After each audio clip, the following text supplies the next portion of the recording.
Yo, kembali lagi dengan saya Muhammad Hanafi dengan NPM 2270 2010 64. Di sini saya akan melanjutkan dengan materi sikap. Oke, pengertian sikap. Sikap merupakan reaksi atau respons seseorang yang masih tertutup terhadap suatu stimulus atau objek psikolog. Suekijo N 2003. Objek psikolog di sini meliputi simbol, kata-kata, slogan orang, lembaga, ide, dan sebagainya. Newcomb dalam Not Mojo 2003 menyatakan bahwa sikap merupakan kesiapan atau kesediaan untuk bertindak dan bukan merupakan perasaan motif tertentu.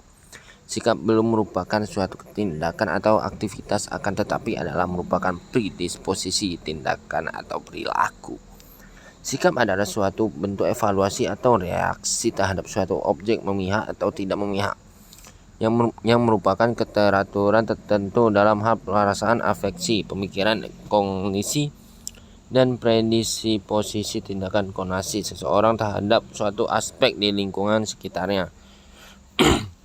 Saifuddin A20 2005. Azwar 2005. Komponen sikap adalah: 1. Kognitif. Kognitif terbentuk dari pengetahuan dan informasi yang diterima. Yang kedua, afektif, menyangkut masalah emosional, subjektif, sosial yang terhadap suatu objek. Secara umum, komponen ini disamakan dengan perasaan yang dimiliki terhadap suatu objek. Yang ketiga, konatif, menunjukkan bagaimana perilaku atau kecenderungan perilaku yang ada dalam diri seseorang. Oke, karakteristik sikap. Menurut Brigham 1951 ada beberapa karakteristik dasar dari sikap, yaitu: 1. Sikap disimpulkan secara cara individu bertingkah laku. Yang kedua, sikap ditunjukkan mengarah kepada objek psikologis. Yang ketiga, sikap dipelajari. 4. Sikap mempengaruhi perilaku. Ciri-ciri sikap. Ciri-ciri sikap menurut Heri Purwanto 1958 dalam buku Mojo 2003 adalah: A. Sikap bukan dibawa sejak lahir, melainkan dibentuk atau dipelajari sepanjang perkembangan itu. Yang B. Sikap dapat berubah-ubah, karena itu sikap dapat dipelajari dan sikap dapat berubah pada seseorang bila terdapat keadaan-keadaan dan syarat-syarat tertentu. Yang C. Sikap tidak berdiri sendiri, tetapi senantiasa mempunyai hubungan tertentu terhadap suatu objek. Yang D. Objek sikap itu merupakan suatu hal tertentu, tetapi dapat juga merupakan kekumpulan dari hal-hal tertentu. Fungsi sikap. Menurut Katz 1964 dalam buku Wawan dan Dewi 2010, sikap mempunyai beberapa fungsi, yaitu: A. Fungsi instrumental, fungsi penyesuaian atau fungsi manfaat. Fungsi ini berkaitan dengan sarana dan tujuan orang tertentu. Yang B. Fungsi pertahanan ego. Ini merupakan sikap yang diambil oleh seseorang demi untuk mempertahankan ego atau akunnya. Sikap ini diambil oleh seseorang pada waktu orang yang bersangkutan terancam keadaan dirinya atau egonya. Yang C. Fungsi ekspresi nilai. Sikap yang ada pada diri seseorang merupakan jalan bagi individu untuk mengekspresikan nilai yang ada pada dirinya. Yang D.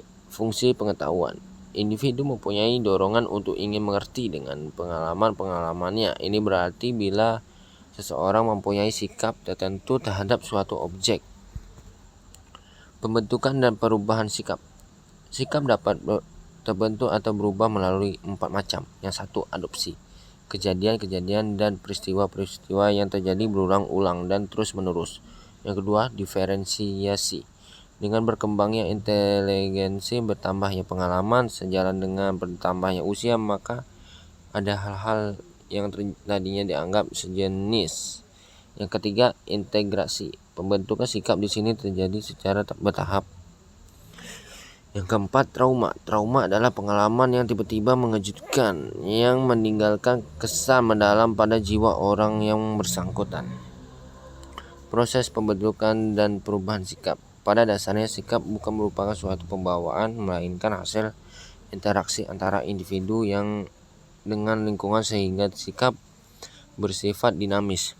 Sikap dapat pula dinyatakan sebagai hasil belajar, karenanya sikap dapat mengalami perubahan. Ada beberapa faktor yang mempengaruhi pembentukan sikap antara lain. 1. Faktor internal, yaitu cara individu dalam menanggapi dunia luarnya dengan selektif. Yang A. Faktor genetik dan fisiologi. Faktor ini berperan penting dalam pembentukan sikap melalui kondisi fisiologi. B. Pengalaman pribadi. Untuk dapat menjadi dasar pembentukan sikap, pengalaman pribadi harus meninggalkan pesan atau kesan yang kuat ya. Yang C. Kebudayaan.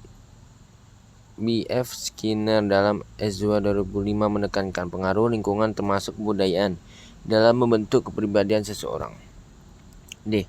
Faktor emosional. Tidak semua bentuk sikap ditentukan oleh situasi, lingkungan, dan pengalaman pribadi seseorang.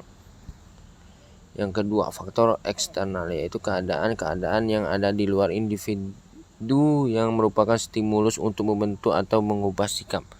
Di antara lain, A. Pengaruh orang tua. Orang tua sangat besar pengaruhnya terhadap kehidupan anak-anaknya.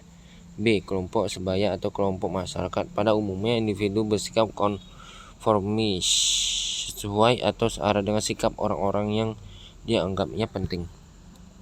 C. Media massa sebagai sarana komunikasi sebagai media massa seperti televisi. Yang D. Institusi atau lembaga pendidikan dan agama sebagai suatu sistem. Sikap positif dan negatif. Dalam pergaulan sehari-hari kita dapat menemukan dua sikap perilaku, yaitu perilaku positif dan perilaku negatif. Menurut Henry Purwanto 1958-263, sikap dapat bersifat positif dan dapat pula bersifat negatif. Sikap positif kecenderungan tindakan adalah mendekati, menyenangi, mengharapkan objek tertentu. 2. Sikap negatif terdapat kecenderungan untuk menjauhi, menghindari, membenci, tidak menyukai objek tertentu. Pengukuran sikap ini dapat dilakukan secara satu, pengukuran sikap secara langsung. Yang kedua, pengukuran sikap secara tidak langsung. Dan sekian dan terima kasih. Wassalamualaikum warahmatullahi wabarakatuh.